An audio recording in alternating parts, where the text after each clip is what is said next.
Millions perish in gas leak disasters. Iftikhar Siddiqui, Imad Riaz, and Manabai are desperately trying to rescue the victims. But will their efforts be enough? What causes these catastrophic gas leaks? Meet Iftikhar Siddiqui, the station master at Bhopal Junction. After his morning bath, he gets ready for his duty. His son, currently unemployed, receives a stern reminder from Siddiqui about the importance of applying for jobs. Sitting at home won't work. You need to apply if you want to get a job, he says. But his words seem to fall on deaf ears. Frustrated but resolute, Siddiqui takes his Chetak scooter and heads off to work. At the heart of Bhopal stands the Carbide chemical factory, where chaos erupts.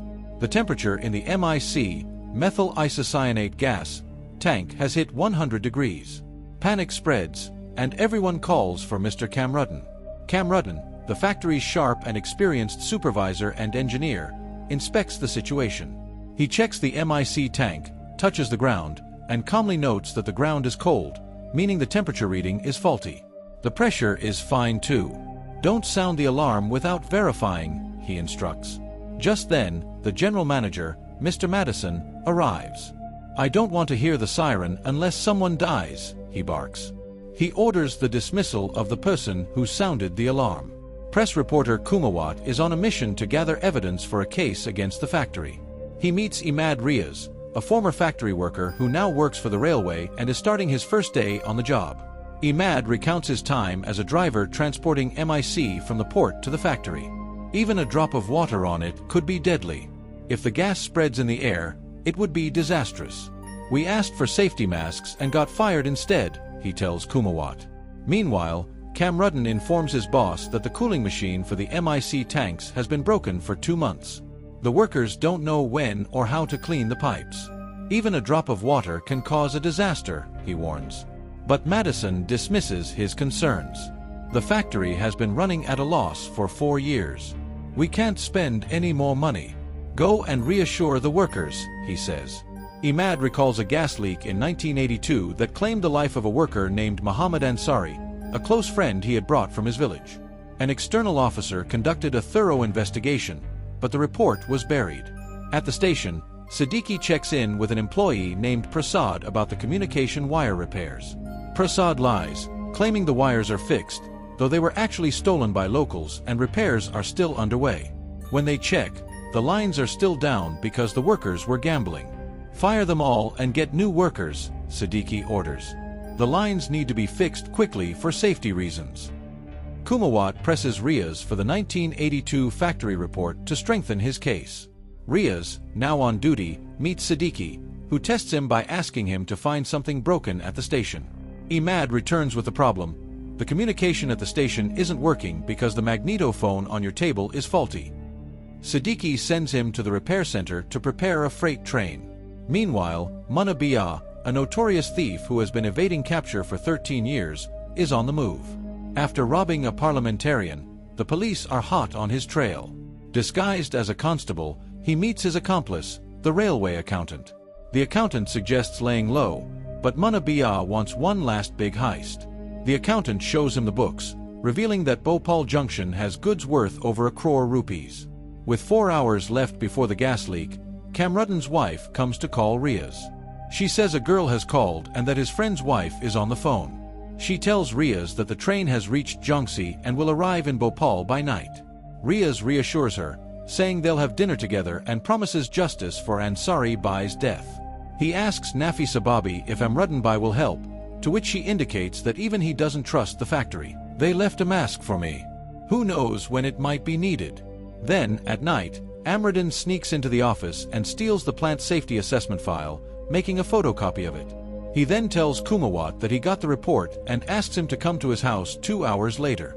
In the next scene, we see 2 night duty workers. One was a night supervisor, and the other had just started working there a few days ago. They were neither given proper training nor did they know much. The supervisor then tells the other worker to quickly turn on the water as they need to start the cleaning. They turn on the water and leave. This water was used to clean all the pipes in the factory. 3 hours remained until the gas leak. Now, the station master goes to the settlement to meet Vijaya's daughter, who is getting married that night. He gives her blessings and good wishes for the wedding. The Punjab mail, coming from Ferozepur to Bhopal, was due to arrive, so the station master returns to the station. On the other side, Riaz reaches the railway repair center, where he meets Tiwari Ji. Tiwari Ji was the in-charge there. He tells Riaz to start the engine to see if he knows anything. The engine starts and then shuts down again. Tiwari Ji says, "This is not easy, it won't work like this. It came here to get fixed." Tiwari Ji then finds the fault himself. Back in the factory, an inexperienced supervisor gets informed over the walkie-talkie that water is leaking, but since he knows nothing, he takes it lightly. By now, the Punjab mail had arrived at the station, and Manabai was on it. He tells the station master that the person causing trouble for the police is coming. They call him the Express Bandit. The news is that he is coming to loot your treasury. I request you to let me handle the security of your treasury today. I don't want to miss the chance to catch him. The station master tells him to have tea while he completes some formalities with Sandhu. Manabai was not in the mood for tea. He passes time with the children there and then sneaks in to see the station master putting money in the treasury. When the station master comes out, he tells Manabai that they have called RPF Chief Sina Sahib. Without his permission, we cannot keep you here. They sit and chat in the office. Meanwhile, Prasad gets a call from a worker who says they have done temporary line testing and need to cut the lines for 3 hours to complete the work. Prasad then tells his colleague to inform the station master that all communications will be down for 2 to 3 hours. He then goes home. 9 minutes remained until the gas leak. An alarm sounded in the factory. The supervisor was having tea with his friends at the time. Das Babu from the control room tries to contact the new supervisor, but he doesn't have the walkie-talkie with him. Das Babu then goes to check the tank's temperature, which was extremely high. He tells the factory watchman to get in touch with Kamruddin whenever he sees him.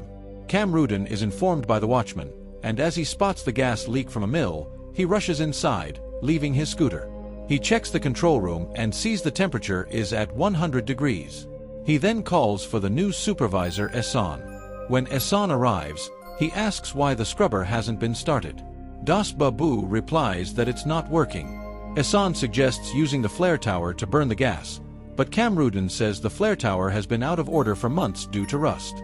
The new worker mentions that the water has been running for 3 hours.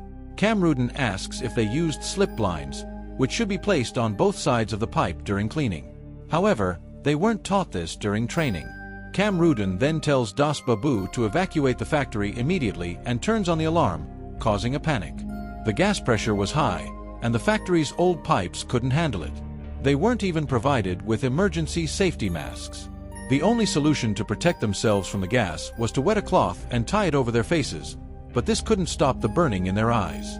Kamruddin then goes himself to turn off the water, as the chemical would keep boiling and releasing gas as long as water was applied. This gas attacked the eyes and lungs directly. Kamruddin tells Ehsan to evacuate while he diverts the gas to an empty tank. He stumbles but reaches the tank, only to find none of them are empty. He then shuts the joint connection of all 3 tanks. Kamruddin was about to become a father, but he was performing his duty without caring for his life. Then a tank bursts, and Kamruddin dies there. The gas released was enough to kill the entire city. The unsuspecting people had no idea that this time Yamaraj, the god of death, was coming not for one but the whole city. This is Bhopal, 100 kilometers south of Iftikhar Junction. The man with glasses is the station master. A man followed him, claiming his belongings were stolen, but the station master didn't listen. Suddenly, another man ran in, announcing that Rathi Pandey was coming for an inspection. Everyone got tense. Vinod said, "He's the general manager. He'll come in his GM special. Find out where he is." Manohar replied, "Sir, Bhopal is still offline." Vinod assured, "They're working on the communication line. It'll be online in a couple of hours." Meanwhile, the Gorakhpur Express approached from the north, carrying Imad Riaz's sister-in-law, headed to Bhopal. Across from her sat a lady and her daughter, fleeing riots in Punjab after Indira Gandhi's death. Rioters were hunting and killing Sardars and their families across India, and they didn't want anyone to know they were a Sikh family. The train guard signaled the lady to hide her kirpan. 20 minutes after the gas leak, the faulty engine was repaired. Tiwari Ji told Riaz to rest, saying, "When the communication work is finished, you can go to the station and pick up the parcel." Tiwari Ji took his torch and went to the toilet. The barking and howling of dogs could be heard all around.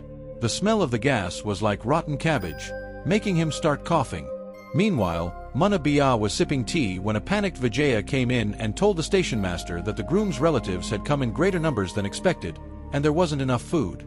The caterer was asking for 350 rupees to start cooking again, but she didn't have enough money.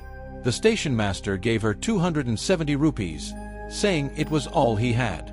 Feeling guilty, Manabai also gave Vijaya some money and tied a wet handkerchief around his nose. He went to get Tiwari, but Tiwari Ji had already passed away. Guests at Vijaya's daughter's wedding started fainting, causing chaos. Vijaya also fainted. When her daughter checked on the wedding party, she found everyone had fled. Neighbors told Imad's mother to come with them, but she refused to leave without her son. The station master's son starts leaving the house with his mother and sister, but the station master and Manabai had no idea what was happening outside because they were sitting in a closed room. Then they notice Ratlu standing outside. When they go out to check, they hear a commotion. There was chaos all over the station, and the station master couldn't understand what was happening. Then he sees Vijaya, who was writhing in pain. Mana arrives and informs the station master that the same situation is occurring outside the station as well. The station master remarks that there must be poison in the air.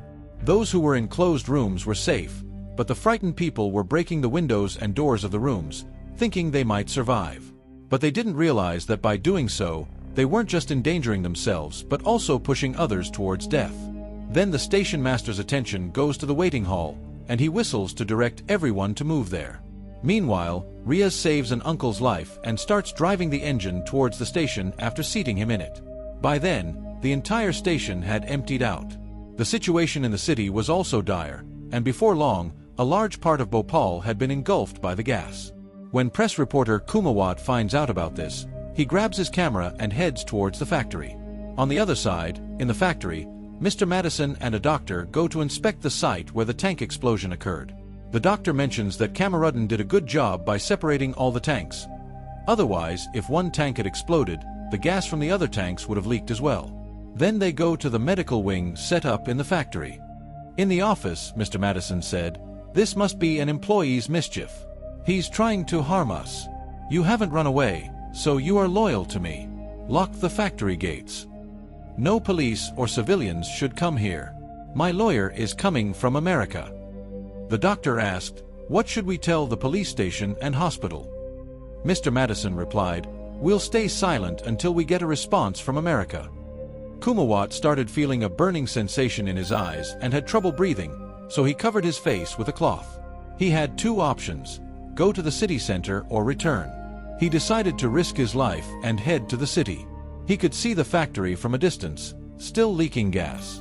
Mr. Madison sent a fax to America, informing them that 40 tons of MIC had leaked at the Bhopal factory. At the station's waiting hall, everyone was in a terrible state. Manabai and the station master helped everyone. They stopped Vijaya, who wanted to go to her daughter. The station master said, "We can't let you go anywhere because you are the railway's responsibility, and so are we. We won't go home either." Everyone was worried about what would happen next. Vijaya breathed her last breath. The station master covered her with his coat. Someone suggested calling the police station. Manabai said, "What's the use of calling the police when they're already here?" Another man suggested sending someone out for help. Mana replied, "This uniform isn't a protective shield. There's poison in the air outside." Riaz arrived with the train engine. The station master said, "I'm going out to arrange for a train," but everyone clung to him, thinking he wanted to escape. The situation became uncontrollable as everyone tried to board the engine. One man ran out and fainted in front of everyone, which calmed them down, and they no longer insisted on going out. Mana told the man, "You wanted to be a hero, didn't you? Now you want to go outside." Riaz signaled, "Sir, I'm coming." The station master tied a wet handkerchief and went to help Riaz bring the man inside. Riaz informed everyone that the gas leak was due to a carbide issue. This gas attacks the eyes and lungs directly. "I know you want to go home, but can you do something? We need to send a message to Itarsi railway station to stop the Gorakhpur train from coming here." Riaz's sister-in-law was on that train. The station master asked, You were supposed to bring the repair team. Can you bring them? Maybe they can fix the communication line. If that train comes here, Bhopal Junction will turn into a graveyard. The Gorakhpur train had reached Vidisha, 75 kilometers from Bhopal. When the train was about to leave, some rioters boarded, targeting Sardars specifically. The Punjabi woman got worried about what to do. The rioters were checking each person, even asking children's names. They asked Riaz's sister-in-law her name, and she said her name was Salma and introduced the Punjabi woman as her aunt, saying they were going to Bhopal to visit their mother. Then they searched for the ticket inspector, TT, because he had the list of all the passengers' names. However, the TT was tearing the list apart and throwing the pieces out of the toilet so that it wouldn't be known which seats the Punjabi passengers were occupying. The rioters break down the toilet door and snatch the list from the TT, which still had 2 pages intact. They find out that the woman sitting in front of Salma is Punjabi, and her name is Rajveer Kaur. At that moment, a guard approaches her and says, "Sister, please come with me because the rioters will come back." He then takes Rajveer Kaur and her daughter to his cabin and locks the door. He was determined to protect them at all costs, so he picked up his flare gun. Meanwhile, at the Itarsi station, a restless soul comes to the station master again and asks if they found her bag. The station master pushes her away and tells her to leave. Manohar then tells the station master that Bhopal is still offline. The station master says to forget about Bhopal and find the GM special. There was a call from Bhopal saying they would be offline for 2 to 3 hours. On the other hand, when Riaz goes to fetch the workers, he finds that they are either dead or unconscious. In the waiting hall, people are writhing for water and knock over the water pot. The station master goes outside and brings in bottles of water and small pots. Everyone washes their eyes and dampens their handkerchiefs to cover their faces. The station master then says he will check the phone lines and that they need to stop the Gorakhpur Express. However, people climb on him again, asking how they will get out if he stops the incoming train. This time, Manabai draws his gun to prevent the situation from getting out of control and says, "Passengers, please pay attention. Let the station master do his job and don't interfere. He's here, leaving his family behind, just for us." At that moment, Riaz arrives, and the station master rushes to him. Riaz tells him that by the time he arrived, everyone was already dead. The station master then says they must fix the block line first. Maybe they fixed it before dying. The block line connects the station to the next and previous stations. If they manage to fix even one wire, the station master tells him to go home. The station master goes to his office to contact another station using the magnetophone, but the magnetophone was broken. He tries to repair it. Meanwhile, at Itarsi, Manohar is also worried about Bhopal. He calls the Sukhi Savania station, located 13 kilometers ahead of Bhopal, and asks if there has been any contact from Bhopal. The employee at Sukhi Savania says that they are doing line repairs and that it might take 2 to 3 hours or even longer. During this conversation, they receive a call on their magnetophone from Bhopal, but the line is so bad that they can't communicate. This happens 3 to 4 times. Manohar realizes that something is definitely wrong. The Bhopal station master also becomes disheartened. Manohar informs the station master that they still haven't been able to contact Bhopal. The station master scolds him again. At that moment, the restless soul appears again. It turns out that the restless soul was actually Rathi Pandey in disguise, who had come for an inspection. Rathi Pandey asks what happened, and Manohar says that they haven't been able to contact Bhopal Junction for the past 3 hours, and something must be wrong there. Rathi Pandey then suggests calling the Bhopal police station. They find out that there was a gas leak in Bhopal, and thousands of people have died. They tried to stop a vehicle going to Bhopal, but they fail. This is DG personnel Rajeshwari Jangal. She receives a call from Rathi Pandey, who informs her that a major accident has occurred at Bhopal Junction. There has been a gas leak from a chemical plant in Old Bhopal, and there has been no contact with Bhopal Junction for the past 2 hours. This means the staff there are in no condition to be contacted. The Gorakhpur Express is heading towards its doom at Bhopal Junction. I don't have good relations with anyone in the railway ministry. The medical help they can send is insufficient.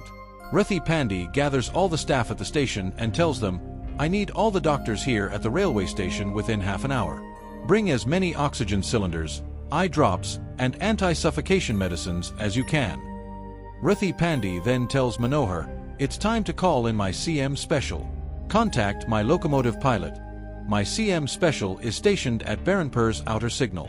Meanwhile, on the Gorakhpur Express, the rioters break down the door and enter. They realize that the girl with Rajveer Kaur is actually her son. Rajveer Kaur attacks them with her kirpan. The guard then applies the emergency brake, locking the rioters inside, and leaves. At that time, the train was standing 7 kilometers away from Bhopal. The guard takes Rajveer and her son to the locomotive pilot and explains the situation. The guard says, "I will separate these rioters from the train, and when I fire the flare gun, drive the train away." The guard then goes into the forest. Meanwhile, the water in the waiting hall has run out.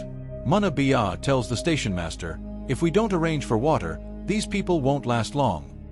Riaz says, "Sir, the mic is slowly taking everyone's lives. We need to get them out of here as soon as possible." Mana asks, "Is there any other train we can connect to the engine to get everyone out of here?" The station master tells Riaz, "I sent you to prepare a goods train. Can it come here?" The station master and Riaz go to get the goods train, leaving Mana behind. Manabai now has free time to do his work. Mana asks the talkative boy to take care of everyone and then sneaks away. Meanwhile, Rajeshwari Jangal calls an emergency meeting and requests help be sent to Bhopal Junction. However, the ministry officials deny the request, saying they cannot put more lives at risk. The railway minister says, "No train should go to Bhopal. Stop them by any means necessary." She informs Rathi Pandey that the minister has ordered all trains to be stopped from going to Bhopal. She tells him, "If you can get out of there before the orders reach, do so." There was a station named Mizrod between Itarsi and Bhopal, and Rathi had to cross it before the orders reached Mizrod. All the doctors and teams Rathi Pandey had called for had arrived at Itarsi station. Rathi Pandey motivates everyone, saying, "There are 1,572,211 people fighting for their lives at Bhopal Junction. I don't know how to save them from dying, but under any circumstances, we won't let them die, even if it costs us our lives. Those who want to go home can leave, and those who want to join me are most welcome." Rathi Pandey's GM special engine with the accident relief coach heads towards Bhopal. Meanwhile, the guard of the Gorakhpur Express detonates railway detonators in the forest. Hearing the sound, all the rioters head towards him. The guard then fires the flare gun, and the pilot speeds the train away. As the guard tries to climb back onto the train, a rioter stabs him in the back. The guard pushes him off and climbs onto the train himself. Now the entire city of Bhopal was engulfed in death. Kumawat was heading to Kamruddin's house. A few people with strong immunity were still alive and leaving the city. Kumawat searches Kamruddin's house for the 1982 report, as Kamruddin had told him to come and collect the report after 2 hours. But Kamruddin never made it back home. Kumawat then goes to Riaz's house and finds that his mother has also passed away. Kamruddin's wife was heading towards the factory to search for him. She sees Kamruddin's scooter fallen there. The factory gates were locked, and she tries to open them. Kumawat arrives and consoles Nafisa, but her delivery time was approaching. He takes Nafisa to the hospital on Kamruddin's scooter. Kumawat's eyes were burning, and his vision was impaired. Nafisa's mask was torn, and her condition was worsening. In the next scene, we see Dr. Brown, a toxicologist from Germany, in a hotel in Delhi. He is the same doctor who investigated the Bhopal factory incident in 1982 and wrote a report on it. Currently, he is in India to contact pharmaceutical companies because they manufacture cheaper drugs compared to Germany. Just then, he receives a call from the doctor who was with Mr. Madison. The doctor explains the situation and asks for an antidote to the poison. Meanwhile, at the station, Manabai finds the key to the safe. As he tries to open it, Prasad arrives and stops him from stealing, leading to a scuffle between them. On the other side, Rajeshwari Jangal goes to the PMO office but is not allowed to enter. Dr. Brown is also there, and he is not allowed to enter either. He introduces himself to Rajeshwari, saying, "I am Dr. Brown. I learned that there has been a gas leak in Bhopal. I had previously studied this and prepared a report, and coincidentally, I happen to be in India. There is an antidote to the poison, called sodium thiosulfate." He advises her to contact the local pharmaceutical companies and wholesalers immediately, as time is running out for the affected people. In Bhopal's hospital, Normal eye drops are being administered because the doctors are unaware of the nature of the illness and therefore don't know the correct treatment. Kumawat asks a nurse about Nafisa, and the nurse responds that they cannot proceed without her report. Kumawat then checks Kamruddin's scooter. While he doesn't find Nafisa's report, he does find the factory report, for which he had risked his life by coming to the city. At Bhopal station, Prasad and Mana are still fighting. The people in the waiting hall have resigned themselves to the situation, believing they are on their own because the police and the station master have taken the opportunity to escape. A man tries to stop another from leaving, leading to a fight. Just then, the station master arrives with a freight train carriage. Mana and Prasad also join in. Prasad says, "The station needs you." They then instruct everyone to board the freight carriage. People help each other get on, including Vijaya's daughter, who has reached the station. Some girls help her into the carriage as well. The station master then closes the door of the carriage and goes to the engine. Meanwhile, the CM special train is speeding towards Bhopal. In the opposite direction, the Gorakhpur Express is also heading towards Bhopal. Suddenly, the engine at Bhopal Junction shuts down. They try to restart it, but it doesn't work. The real problem isn't just that the engine won't start. The issue is that all three trains are on the same track. Rajeshwari Jangal felt anxious as she stood outside the Prime Minister's office, smoking a cigarette. Suddenly, Mr. Madison's lawyer approached her. Introducing himself as Mirza, he said, "The antidote Mr. Brown mentioned is usually for cyanide poisoning. If used on people, it would expose the factory as a toxic hazard. My client has sent you a gift to keep quiet." But Rajeshwari dismissed him, saying she was sending Dr. Brown to Bhopal to help the people there. Dr. Brown was bringing vials of sodium thiosulfate to save lives. Meanwhile, Kumawat called Mr. Madison and said, "You plan to call this an accident caused by a worker's mistake, but I have a report from 2 years ago showing your factory was a death trap. You knew this and still kept it running." Mr. Madison replied, "Look at page 78. We were cleared of this case 2 years ago. The document you have will save us, not incriminate us." In the city, the police were searching for survivors. A driver spotted a living person but saw that all his companions had died. He received a call from the police station to relay a message to the Bhopal railway station. The CM special train was bringing relief and to keep Platform 1 clear. However, the engine on Platform 1 hadn't started yet. Manabai said, "Tell everyone to save themselves, we'll do the same." The station master replied, "I won't live with regret. If you want to go, you can, but I'm staying." Then, they heard a train approaching, the Gorakhpur Express. They needed to signal it to stop before it reached the standing train.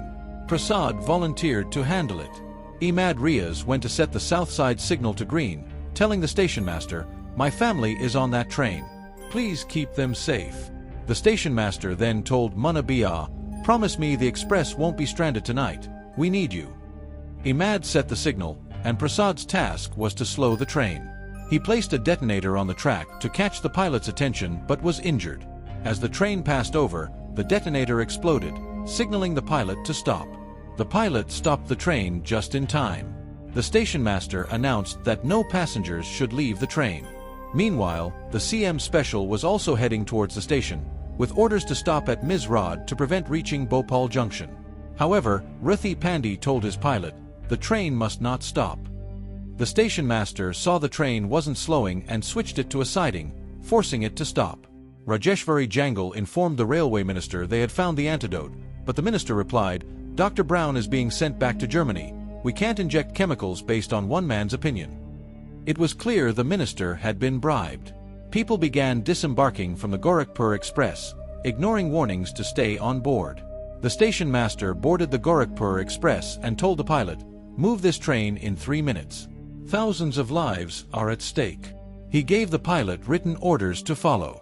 Those who understood the situation were getting back on the train, while others were leaving. The station master connected the trains, and a large crowd boarded. There wasn't enough space for everyone. The station master blew the horn, signaling departure. The train was packed. He told Mana, "This crowd is massive, save as many as you can." Mana, forgetting his mission, focused on saving lives. Ruthi Pandey apologized to Rajeshwari, saying, "I tried, but I couldn't do anything." It turned out Rithi Pandey and Rajeshwari were married but living separately. Rithi then instructed his pilot to prepare the engine. The station master pleaded, "My job is at risk." Just then, the pilot informed them that Manohar had called from Itarsi, saying that nearby workers had learned of their plan to help Bhopal and were also coming. Medical trains from Jhansi, Jabalpur, and Indore were arriving. With no space left on the Gorakhpur train, the station master instructed people to sit in the guard's compartment. They helped the injured guard. The train started moving. A police officer informed Mana that the CM special was coming from Itarsi and needed platform 1 clear. Both trains were heading towards each other. If the gas didn't kill people, a collision would. Mana called Riaz, informing him of the situation. Riaz, in poor condition, stumbled while trying to change the track to avoid a collision. He managed to change the track just in time, saving the trains but collapsing himself. The station master also collapsed in front of Riaz's family. Riaz saw the Gorakhpur Express approaching. Gathering his courage, he stood up. The CM special was also coming from the other direction. Both train pilots could see death before them. Riaz managed to change the track just in time, narrowly avoiding a collision between the trains. The trains were saved, but Riaz was not. The station master also collapsed in front of Riaz's family. When Mana saw the station master, he tried to lift him, but the station master had already died. Mana then took the keys to the safe from the station master's pocket and covered his body with a sheet. Some of the real pictures taken by the press reporter at the hospital at that time show what happened. Some of the people who boarded the Gorakhpur Express from Bhopal also died. The GM, Rithi Pandey, arrived in Bhopal with relief supplies. He helped the remaining people at the station and delivered the medicines he brought to the hospital. Then the railway minister ordered action against Rajeshwari Madam, who had tried to be a hero. But Madam Rajeshwari resigned and left because she knew that those who risked their lives to save others deserved better than this treatment. These ministers had lost their conscience. True duty isn't just following government orders, it's following the orders of a higher power, and some people had come to understand this. The next morning, the air cleared because, whether humans do something or not, the earth heals itself. However, the effects of the gas were devastating. Thousands of people left Bhopal and settled in other cities, and thousands of trees were destroyed. People were now afraid of even the name Bhopal, fearing that such an incident could happen again. The Sikhs, who were being targeted and killed elsewhere, didn't hesitate to feed the hungry here. When the station master's safe was checked, there wasn't a single rupee inside. The RPF personnel believed that the station master had taken the money and run away, and Manabai overheard this. He couldn't bear the thought of such an accusation against a man who had served people without caring for his own or his family's safety, pulling them back from the brink of death. When the station master's son returned to Bhopal, he went to the station to inquire about his father. The list at the station included the names of all the deceased, including Imad Riaz and Prasad, but not the station master's name. Those whose identities were unknown had been sent to the cemetery. When Riaz's sister-in-law learned of his death, she was devastated. The GM then found out that the station master had supposedly taken the money and fled. But when he checked the safe, the missing money was back in its place, except for a 100 rupee note. Rithi Pandey said, "I will not tolerate this. No one should point a finger at my man. If the station master hadn't sent the signal, there would have been thousands more bodies here. Who do you think sent the Gorakhpur train off? Wasn't that the station master's job?" Mana had returned the money to where he had taken it, except for the 100 rupee note. Kumawat, who was going to Delhi, then sat next to him. Mana said he was also heading to Delhi, feeling that this city wasn't right for him. Kumawat replied, "Sir, it's not the city that's bad, you just caught the wrong day." Then the train to Delhi arrived. People were leaving the city, breaking their ties with it due to a mistake by a foreigner. When the station master's son went to the cemetery, he couldn't find his father there. Suddenly, the station master regained consciousness, and this wasn't some movie miracle. The station master had indeed come back to life. His son recognized him and ran to him. The station master was overjoyed to see his son alive. The journalist who had worked on this case was named Rajkumar Kosani. He had called this factory a volcano on the brink of eruption, and that volcano did erupt during COVID-19 in 2021, which was the year he died.